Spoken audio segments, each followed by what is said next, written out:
Buenas noches para todos. Esta es nuestra segunda sesión por internet y vamos a tratar el día de hoy el tema del texto. Como primera medida les quiero recordar que desde el día martes a través de la plataforma del Modo también se socializó o se hizo pues la explicación del tema que no se pudo explicar en clase y pues que este es el segundo tema. Para ello, ustedes deberán una vez después de haber visto toda la sesión o toda la conferencia y haber visto las diapositivas que se van a trabajar en la misma, descargar el archivo adjunto que se encuentra en la misma, imprimirlo, resolverlo y sería la segunda nota que tendríamos para este corte. Todo va a ser en relación pues a la explicación que haré a continuación. Bueno, primera instancia empezaremos con resolver o hablar sobre qué es un texto. Entendemos como un texto una unidad comunicativa básica, constituida por una secuencia coherente de signos lingüísticos con determinada intención comunicativa y en una situación o contexto específico. Es decir, una actividad comunicativa puede ser el hecho de que nosotros tengamos solamente una conversación, el hecho de que yo le ponga a la conversación preguntas, saludos, haga pausas y haya una codificación y decodificación tanto del emisor con el receptor, pues estamos haciendo o estamos comunicando algo o hay una unidad básica.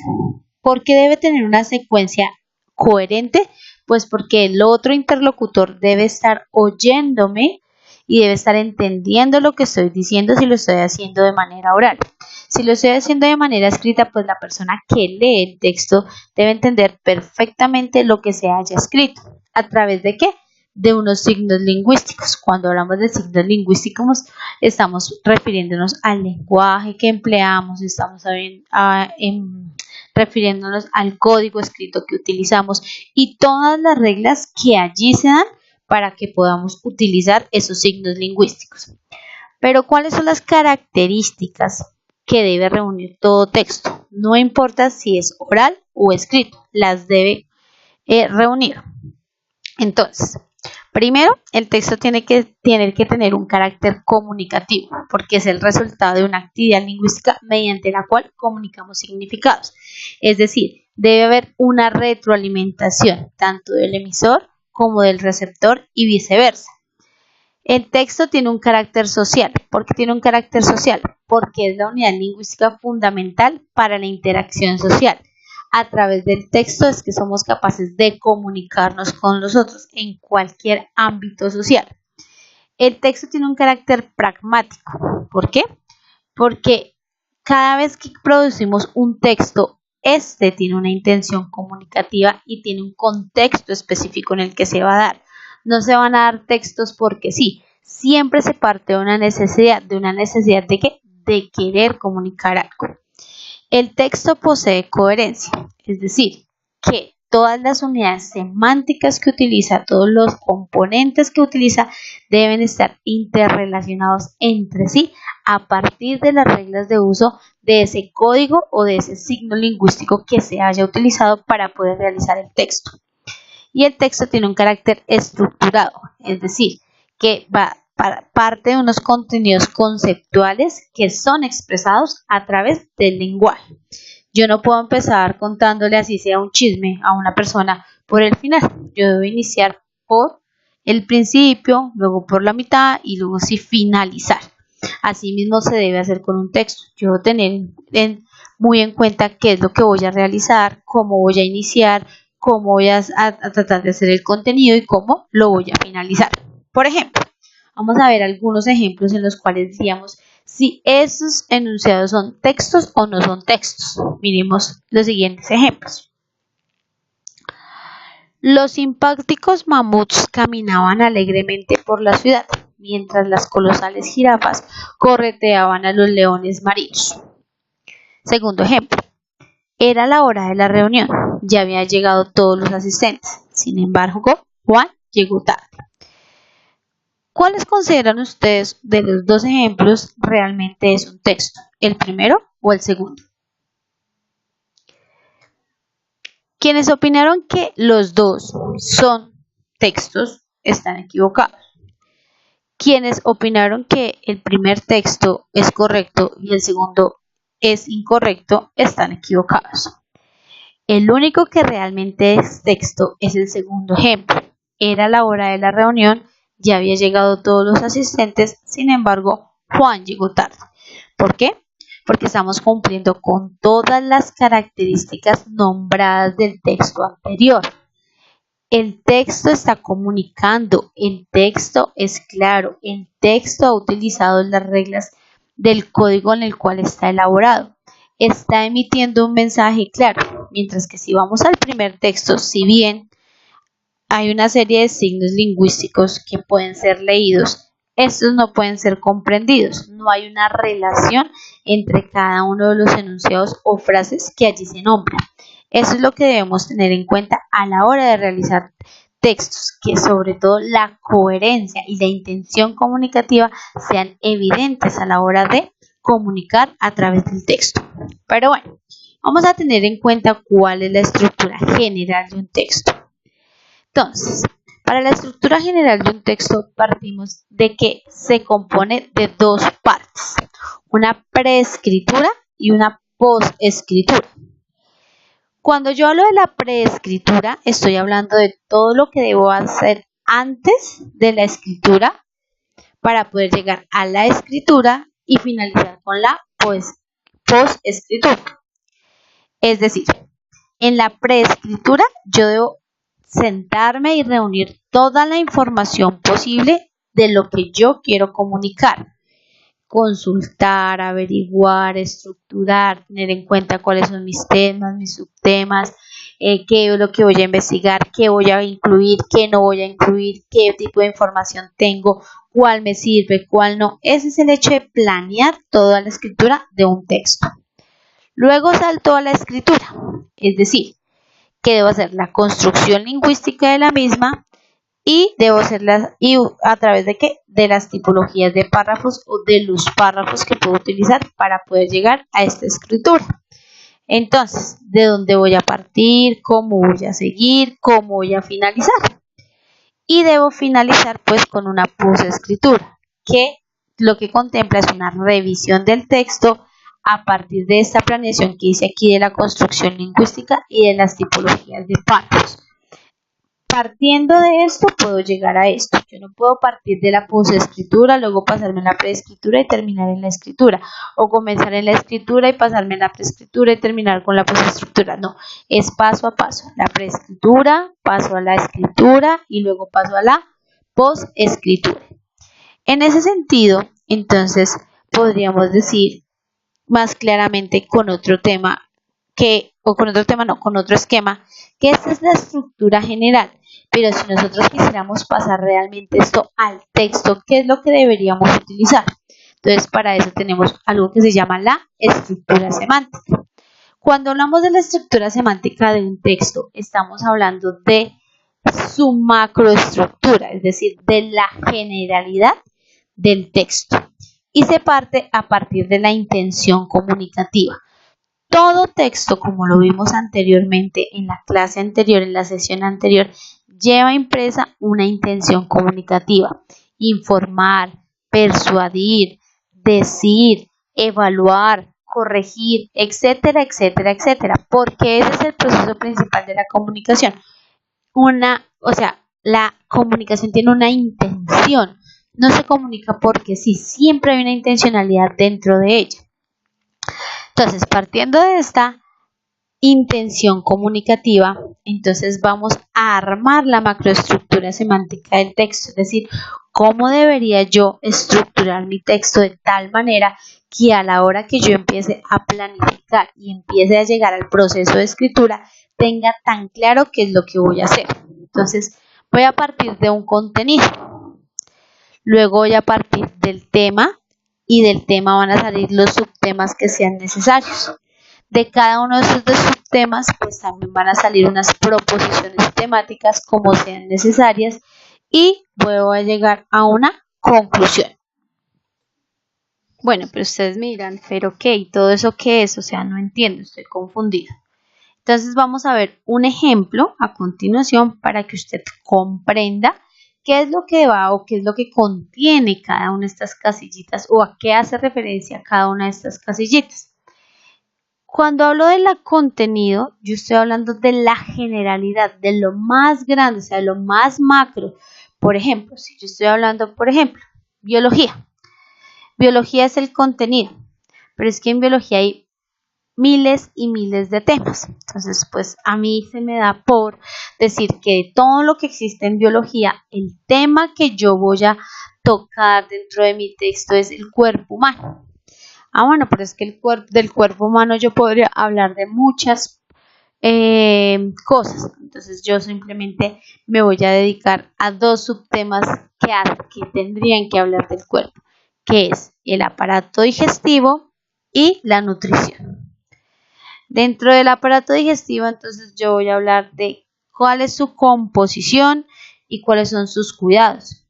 Y frente a la nutrición, entonces voy a hablar de los tipos de alimentos y los cuidados que se deben tener con el cuerpo. Y así de estos subyace lo que ya quisiera yo tocar más profundamente.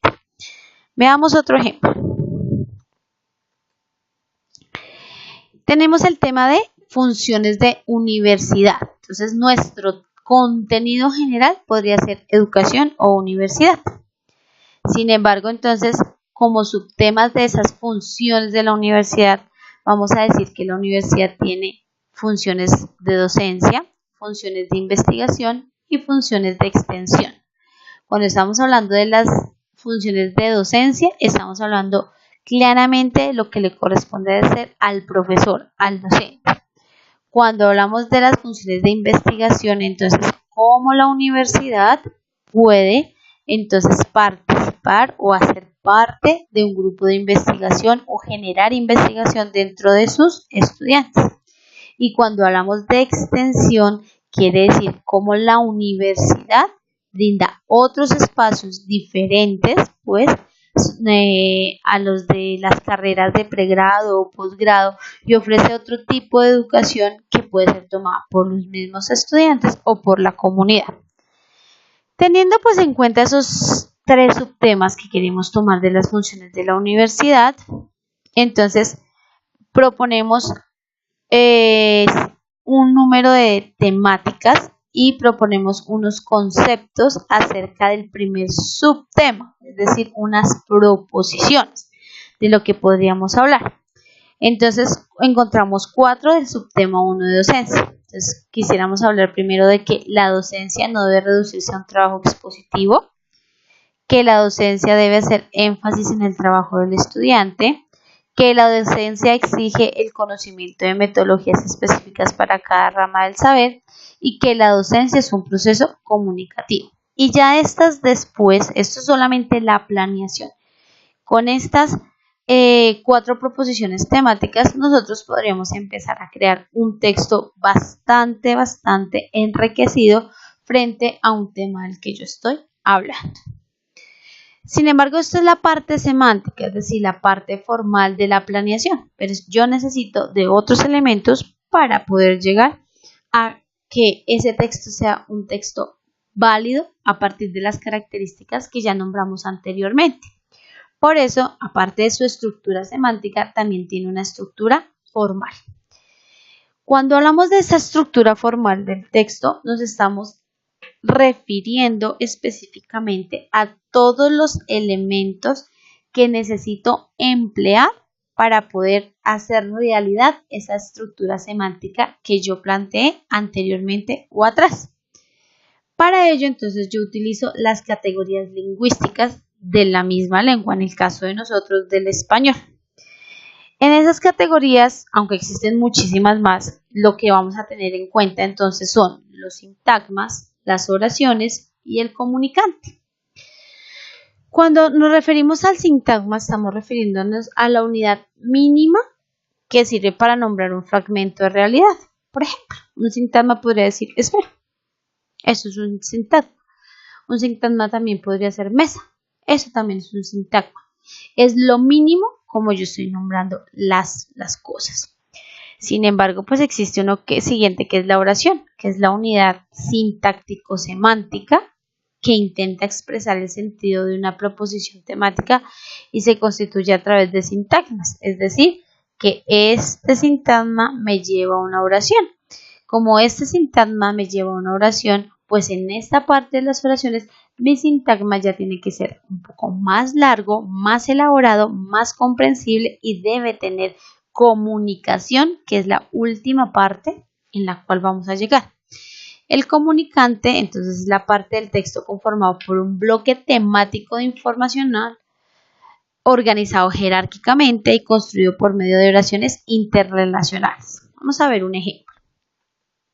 Entonces, yo tengo como sintagma la docencia. Es un sintagma nominal que exige el conocimiento de metodologías científicas. Es un sintagma verbal. Entonces, ahí tengo un sintagma. Dos, cada uno por su parte. Pero cuando yo ya los uno y digo, por ejemplo, yo podría decir la docencia exige el conocimiento de metodologías científicas, pasaría a una oración. Pero pues acá tomé otro como ejemplo. Entonces, la universidad, sintagma nominal, debe contribuir al desarrollo y difusión de la ciencia y la técnica, sintagma verbal. Pero en el comunicante, ¿qué voy a hacer? Pues yo voy a hacer una división del discurso, es decir, como yo quiero expresar mis ideas. ¿A través de qué? Del lenguaje escrito, que son los párrafos que debo organizar jerárquicamente, como se nombró anteriormente. Bueno, si hacemos la comparación de estas dos partes, tanto la macroestructura como la estructura formal y la estructura semántica, tendríamos algo así. Que la relación, entonces, entre las dos estructuras, semántica y formal, es el contexto. Recuerden que el contexto es donde se realiza o donde se da de alguna manera el texto o bajo las circunstancias que nacería el texto. Pero ese contexto debe llevar una intención comunicativa que es la que me conlleva a crear un texto. Pero ese texto yo lo voy a expresar bajo dos formas. Entonces, si es a partir de la macroestructura semántica, tendría un formato y para expresarlo tendría otro formato. Semánticamente, entonces yo voy a tener en cuenta los temas, los subtemas, las proposiciones temáticas, el concepto y con todo esto yo tengo la coherencia de mi texto. Pero si yo parto de la otra parte, que es hacer evidente toda esta macroestructura, pues voy a pasar a la parte de la expresión, que es la macroestructura formal. Y esta empieza a la inversa. Yo debo tener en cuenta como primero la cohesión. Luego parto hacia los sintagmas, a la oración, a los párrafos para terminar en el discurso escrito. Si de alguna manera quisiéramos verlo, esto es como un ciclo, ¿sí? Una cosa me lleva a la otra. Yo parto del contenido para poder llegar a la expresión. Y es un error por parte de nosotros empezar de la expresión para llegar al contenido, que muchas veces es lo que hacemos a la hora de planificar textos. Cuando nosotros empezamos a la inversa, me refiero nuevamente a que empiezo por la expresión del texto y no sobre el contenido, es cuando nuestros maestros o las personas que nos hayan pedido las comunicaciones, los textos, dicen no entendemos qué es lo que quiere expresar, porque no hubo una planificación del mismo, no se tuvo en cuenta esa macroestructura semántica y esa macroestructura formal que es necesaria para la elaboración de un buen texto. Entonces, o en otros casos nos dicen, bueno, pues es que el texto tiene coherencia, pero no tiene cohesión. Esto es falso. Una lleva a la otra como lo vemos en el esquema. Yo no puedo tener un texto con coherencia y un texto sin cohesión, o un texto con cohesión y un texto sin coherencia. Lo uno me lleva a lo otro. Entonces, la coherencia me lleva a la cohesión. El concepto me lleva a utilizar sintagmas. Las proposiciones temáticas me obligan a usar oraciones y los subtemas me obligan a elaborar párrafos para poder expresar de alguna manera el texto y asimismo elaborarlo. Por último, tendríamos que tener en cuenta que existen unas clases de textos y que esas clases de textos serían las siguientes. Entonces, los textos se clasifican, como lo dije al inicio, en oral y escrito. Frente a esta oralidad y a esa escritura, pues existen una serie de características que cambian en cada uno de los dos dependiendo de lo que queremos expresar, pero pues que son recurrentes y necesarios en ambos casos, así yo lo haga de forma oral o así yo lo haga de forma escrita. En el texto oral, su canal es el aire. Recuerden los pasos o lo que vimos en la clase anterior de cómo se forma el proceso comunicativo. Y el canal es el que nos permite pues llevar el mensaje. Entonces para el texto oral su canal es el aire, porque estamos hablando y se emiten las voces. En el caso del texto escrito su canal es el papel, es decir, a través de lo que yo escribo es que soy capaz de expresar lo que necesito. En el caso del texto oral el mensaje se codifica usando las cualidades físicas de la voz. Entonces el timbre, el tono, la intensidad, la entonación y ellas son las que me van a marcar de alguna manera la intencionalidad comunicativa que yo quiera dar. El hecho de cómo yo utilice esas herramientas de mi timbre, mi tono, mi intensidad, mi entonación harán entender al otro si yo estoy comunicando algo correcto o incorrectamente. Mientras que el mensaje en el texto escrito se codifica mediante el uso de signos gráficos. En el caso de nosotros, esos signos gráficos se llaman palabras y signos de puntuación. ¿A través de qué? Del uso del abecedario, del hecho de que nosotros ya conformamos palabras para poder hacer ese texto escrito. En el texto oral, entonces, su durabilidad en el tiempo es fugaz. Por lo tanto, es de poca duración, ¿sí? Y tanto en el tiempo como en el espacio. Yo hoy puedo decir una cosa, a los 5 minutos otra, mañana otra, y quizás si no fue transmitida y dejada de alguna manera consignada en algún medio, ella muere, o sea, no va a volver, no la van a poder retomar de alguna manera. Mientras que en el caso del texto escrito es estable, porque se conserva a través del tiempo y del espacio. Yo puedo imprimir el libro, el texto, guardarlo, subirlo hoy en día en diferentes espacios que hay en las nubes, diferentes métodos que hay para nosotros archivar información sin que se nos pierda. La puedo imprimir, la puedo guardar, la puedo archivar, etcétera, etcétera, etcétera. Frente al número de receptores que cualquiera de los dos textos puede acudir o puede llegar a envolver dentro de su texto, decimos que en el texto oral el número de receptores es limitado. Claro, porque pues mientras estemos en el momento de la acción, en el momento que se esté dando la conversación, en el momento que se esté dando el acto comunicativo, serán esas personas las que están ahí en el momento para poder oír, ver, opinar, etcétera, sobre ese texto oral que se está emitiendo. Mientras que en el texto escrito el número de receptores es más amplio, porque como perdura, pues en cualquier momento ese número de receptores puede ir aumentando con el tiempo, no se va a perder.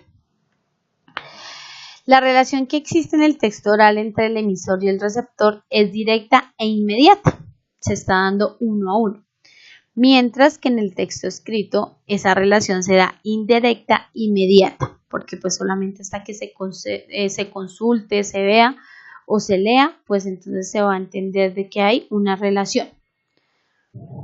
Frente a la información, entonces en el código oral o en el texto oral nos valemos de información complementaria de códigos extralingüísticos, es decir, no solamente se utiliza la voz, ¿sí?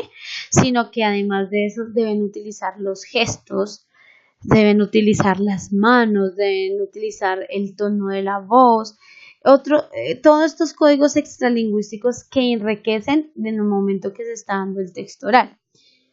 Mientras que en el texto escrito es uso exclusivo del código lingüístico para transmitir la información. Es decir, se está hablando del hecho de cómo nosotros, en el caso de nosotros, manejamos el español y qué tan buen uso tenemos de él, tanto de la ortografía, el uso de los signos, el hecho de cómo redactamos, etcétera, etcétera, etcétera. Y para ello entonces nos requerimos tener un léxico, ¿sí? Es decir, un vocabulario muy, muy preciso, porque debemos utilizar las palabras que son para expresar lo que queremos expresar.